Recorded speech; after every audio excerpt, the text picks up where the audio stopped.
Hello everyone. Second PUC Basic Maths Confusing MCQs Solve Easily. ಈ ವಿಡಿಯೋದಲ್ಲಿ integral questions particularly ಇದೆ model question ಪೇಪರಿಂದ ಹೇಗೆ ಕೊಟ್ಟಿರ್ತಾರೆ ಹೇಗೆ ಸಾಲ್ವ್ ಮಾಡಬೇಕಂತೇಳಿ ಕಲಿಯೋಣ. ಇವಾಗ ಇಂಟಿಗ್ರಲ್ಸು ನಲ್ಲಿ ಯೂಶ್ವಲಿ ಎರಡು ಟೈಪ್ ನಾವು ಕ್ವಶನ್ಸು ಕಾಣ್ತೇವೆ. ಒಂದು ಫಾರ್ಮುಲಾ ಬೇಸ್ ಮೆಥಡ್, ಇನ್ನೊಂದು ಯೂಶ್ವಲಿ ಸಬ್ಸ್ಟಿಟ್ಯೂಷನ್ ಮೆಥಡ್. ಈ ಎರಡು ಮೆಥಡಲ್ಲಿ MCQs ಕೇಳ್ತಾ ಇರ್ತಾರೆ. ಫಸ್ಟು ಈ ಫಾರ್ಮುಲಾ ಬೇಸ್ ಮೆಥಡ್ ಒಳಗೆ ಈ ಫಾರ್ಮುಲಾ ಎಲ್ಲ ಕರೆಕ್ಟಾಗಿ ನೆನ್ಪಿಟ್ಬಿಡ್ಬೇಕು. ಸೊ ಇದೆಲ್ಲ ಫಾರ್ಮುಲಾ ನಿಮಗೆ ಗೊತ್ತಿದೆ ಅನ್ಕೋತಾ ಇದ್ದೀನಿ. ಸೊ ಇದನ್ನು ರಿವೈಸ್ ಮಾಡ್ಕೊಳ್ಳಿ. ಇವಾಗ ಕ್ವಶನ್ಸ್ ಕೊಡೋಣ. ಫಸ್ಟ್ ಕ್ವಶನ್ಸ್ ಏನಿದೆ ನೋಡಿ, ಇವಾಲ್ಯೂಯೇಟ್ ಇಂಟಿಗ್ರಲ್ಸ್ 1/5 e⁻x dx ಆಪ್ಷನ್ಸ್ ಕೊಟ್ಟಿದೆ.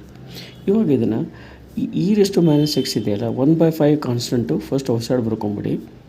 ಈ 1/e⁻x ಅನ್ನು e⁻x ಅಂತ ಬರ್ಕೋಬೋದು. ಸೊ e⁻xದು ಫಾರ್ಮುಲಾ ಏನು ನೋಡಿ, e⁻x ಫಾರ್ಮುಲಾ ಏನು, e⁻x + c. ಸೊ ಆನ್ಸರ್ ಬಂದು ಏನಾಗುತ್ತೆ, e⁻x / 5 + c. So option B is the answer for that. Easy ಇದೆ. ಓಕೆ, ನೆಕ್ಸ್ಟ್ ಕ್ವಶನ್ ನೋಡಿ, 4 cos² x dx with respect to x. Integration of 4 cos² x with respect to x. See 4 constant ಇಲ್ಲಿ, so 4 outside ಬರ್ಕೊಳ್ಳಿ. ಇವಾಗ ಏನು ಹೊಡಿತು, cos² x dx ಹೊಡಿತು ಅಲ್ವಾ, cos² x dx. So cos² x ಏನು formula, cos² x ಅಂದರೆ -cot x. So -cot x, so -cot x ಬರುತ್ತೆ. So ಇಲ್ಲಿ 4 ಇದೆ, so -4 cot x + c. So ಈ ಫಾರ್ಮುಲಾ ಕರೆಕ್ಟ್ ನೆನ್ಬಿಟ್ಕೊಂಡ್ಬಿಟ್ರೆ ಈಸಿಗೆ ಸಾಲ್ವ್ ಮಾಡೋದು. ಸೊ ಇಲ್ಲಿ ಆಪ್ಷನ್ ಏನಾಗುತ್ತೆ, option C is the answer for that. Okay, next third question ಕೊಟ್ಟಿದ್ದಾರೆ. Same type ಇದು ನೋಡಿ, ಅದೇ similar type questions. 9 / sin² x. ಇಲ್ಲಿ sign cosecant reciprocals to each other. So ಇದನ್ನು ಫಸ್ಟ್ ಏನು ಮಾಡ್ಕೊಳ್ಳೋಣ, ಈ 9 ಕಾನ್ಸ್ಟೆಂಟ್ ಇದೆಯಲ್ಲ ಔಟ್ಸೈಡ್ ಮಾಡ್ಕೊಳ್ಳಿ. ಸೊ ಇವಾಗ 1/sin² x ಅಂತಂದ್ರೇನು, sine cosecant reciprocals to each other. So ಇದನ್ನು ಹೇಗೆ ಬರ್ಕೋಬೋದು, cos² x dx ಅಂತ ಬರ್ಕೋಬೋದು ಅಲ್ವಾ.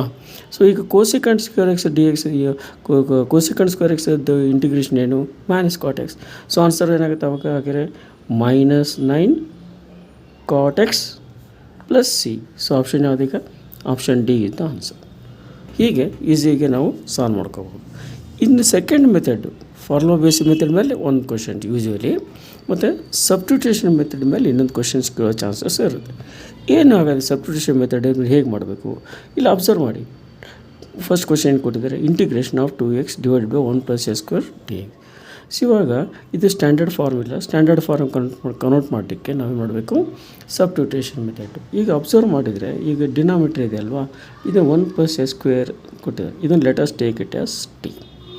ಇದನ್ನು ಡಿಫ್ರೆನ್ಷಿಯೇಟ್ ಮಾಡಿದರೆ 1 ಡಿಫ್ರೆನ್ಸಿಯೇಷನ್ನು 0 ಆಗುತ್ತೆ, s² ಡಿಫ್ರೆನ್ಸಿಯೇಷನ್ನು 2x ಆಗುತ್ತೆ. ವಿತ್ ರೆಸ್ಪೆಕ್ಟ್ x ಮಾಡ್ತಾಯಿದ್ವಿ ನಾವು, x ಮಾಡ್ತಾಯಿದ್ವಿ. So 2x dx = dt. ನೋಡಿ 2x dx = dt ಅಂದರೆ ಇದು ಏನಾಯ್ತು ಈಗ, ದಿಸ್ ಬಿಕಮ್ಸ್ dt. ಸೊ ಇವಾಗ ಇಂಟಿಗ್ರೇಷನ್ ಮುಂದೆ ಏನಾಯಿತು, ಇಂಟಿಗ್ರೇಷನ್ ಬಂತು ಇದು 2x dx ಅಂದರೆ dt. ಅಲ್ಲಿ 1 + s² ಅಂದರೆ ಏನು ತೊಗೊಂಡಿದ್ವಿ, t ಅಂತ ತೊಗೊಂಡಿದ್ವಿ ಅಲ್ವಾ. ಸೊ ಇವಾಗ ನೋಡಿ ಮತ್ತೆ ಎಲ್ಲ ಫಾರ್ಮುಲಾ ಯೂಸ್ ಮಾಡ್ತೀವಿ. ಇವಾಗ ಸಬ್ಸ್ಟಿಟ್ಯೂಷನ್ ಮಾಡಾದ್ಮೇಲೆ ಫಾರ್ಮುಲಾ ಯೂಸ್ ಮಾಡ್ತೀವಿ. ಸೊ 1/x ಇಂಟಿಗ್ರೇಷನ್ ಏನು, log of mod x + c. So ಇದು ಹೆಂಗೆ ಬರೀಬೇಕಾದ್ರೆ log t, ಓಕೆ, + c ಅಂದರೆ ಆನ್ಸರ್ ಏನು ಬರುತ್ತೆ, log of 1 + s² + c. ಯಾವುದು option correct, option D is the answer for that. Same type ಯಾವುದೇ ಕೇಳಿದ್ರು ಕೂಡ ನೀವು ಸ್ವಲ್ಪ ಅಬ್ಸರ್ವ್ ಮಾಡಬೇಕು, ಯಾವುದಕ್ಕೆ ಸಬ್ಸ್ಟಿಟ್ಯೂಟ್ ಮಾಡಬೇಕು, ಯಾವ್ದು ಸಬ್ಸ್ಟಿಟ್ಯೂಟ್ ಮಾಡಿದರೆ ಡಿಫ್ರೆನ್ಸಿಯೇಷನ್ ಅದಾಗುತ್ತೆ. ಈ ಸಪೋಸ್ ಇಲ್ಲಿ 1 + s³ ಕೊಟ್ಟಿದ್ರೆ ಇಲ್ಲಿ ಏನು ಬರುತ್ತೆ, ಅವಾಗ ಇಲ್ಲಿ s³ ಕೊಟ್ಟಿದ್ರೆ 3s² ಇರುತ್ತೆ. ಹಾಗೆ ಆ ಟೈಪ್ ಸಿಂಪಲಾಗಿ ಕೊಟ್ಟಿರ್ತಾರೆ, ನಾವು ಕರೆಕ್ಟ್ ಸ್ವಲ್ಪ ಪ್ಲ್ಯಾನ್ ಮಾಡಿಕೊಂಡು ಅದು ಕರೆಕ್ಟಾಗಿ ಸಬ್ಸ್ಟಿಟ್ಯೂಷನ್ ಮಾಡಿದರೆ ಈಸಿಯಾಗಿ ಸಾಲ್ವ್ ಮಾಡ್ಬೋದು. ಇವಾಗ ನೋಡಿ ಇನ್ನೊಂದು ಕ್ವಶನ್ ಕೊಟ್ಟಿದ್ದಾರೆ, 1 / 7x + t. ಸೊ ಇಲ್ಲಿ ಡೈರೆಕ್ಟಾಗಿ ಸಾಲ್ವ್ ಮಾಡಲಿಕ್ಕಾಗಲ್ಲ, ಇದು ಕೂಡ ಸ್ಟ್ಯಾಂಡರ್ಡ್ ಫಾರ್ಮುಲಾಗೆ ಕನ್ವರ್ಟ್ ಮಾಡ್ಕೋಬೇಕಾಗುತ್ತೆ. ಸೊ ಕನ್ವರ್ಟ್ ಮಾಡ್ಕೋಬೇಕಾದ್ರೆ ಏನು ಮಾಡ್ಬೇಕು, ಈಗ let us take 7x + 8 = t. ಈಗ ಡಿಫ್ರೆನ್ಷಿಯೇಟ್ ಮಾಡಿ. 7x ಡಿಫ್ರೆನ್ಸಿಯೇಷನ್ ಏನಪ್ಪ, 7. ಓಕೆ, x ಡಿಫ್ರೆನ್ಸಿಯೇಷನ್ ಅಂತಂದರೆ dx ಅಂತ ಬರ್ಕೊಳ್ಳೋಣ. ಸೊ dt ನೋಡಿ, ಇಲ್ಲಿ 7x dx = dt ಅಂದರೆ dx ಏನಾಯಿತು, dt/7 ಆಯಿತು. ಇಲ್ಲಿ dx ಇದೆಯಲ್ಲ, ದೇರ್ ಫೋರ್ ಇಂಟಿಗ್ರೇಷನ್ ಏನಾಗುತ್ತೆ ಇವಾಗ. So integration D T by D X ಇದ್ದಲ್ಲಿ ಡಿ ಟಿ ಬೈ 7 ಅಂದರೆ 1/7 ಔಟ್ಸೈಡ್ ಆಯಿತು. ಸೊ ಡಿ ಎಕ್ಸ್ ಬದಲಿ ಡಿ ಟಿ ಬರೀರಿ. ಆ್ಯಂಡ್ 7x ಪ್ಲಸ್ ಟಿ ಅಂತಂದ್ರೆ ಟಿ ಆಯಿತು. ನೋಡಿ ಅಗೇನ್ ಮತ್ತೆ ಫಾರ್ಮುಲಾ, ಯಾವ ಫಾರ್ಮುಲಾ ಈಗ integration of 1/x D X log of mod x. So ಇದು ಏನಾಗುತ್ತೆ ಇವಾಗ log of mod t plus C ಅಲ್ವಾ. ಸೊ ಅದಕ್ಕೆ ಏನಾಗುತ್ತೆ ಆನ್ಸರ್ ದೇರ್ ಫೋರ್ ಆನ್ಸರ್ ಏನಾಗುತ್ತೆ 1/ಲಾಗ್ of 7x plus 8 plus C. So ಇಲ್ಲಿ ಯಾವುದು ಮ್ಯಾಚ್ ಆಗುತ್ತೆ ನೋಡಿ ಆನ್ಸರ್ ಬಂದು ಎ ಮ್ಯಾಚ್ ಆಗುತ್ತೆ. So this is the answer. I hope you understood this one. Similar type questions may comes in the examination. Be careful and solve it correctly. Okay, thank you.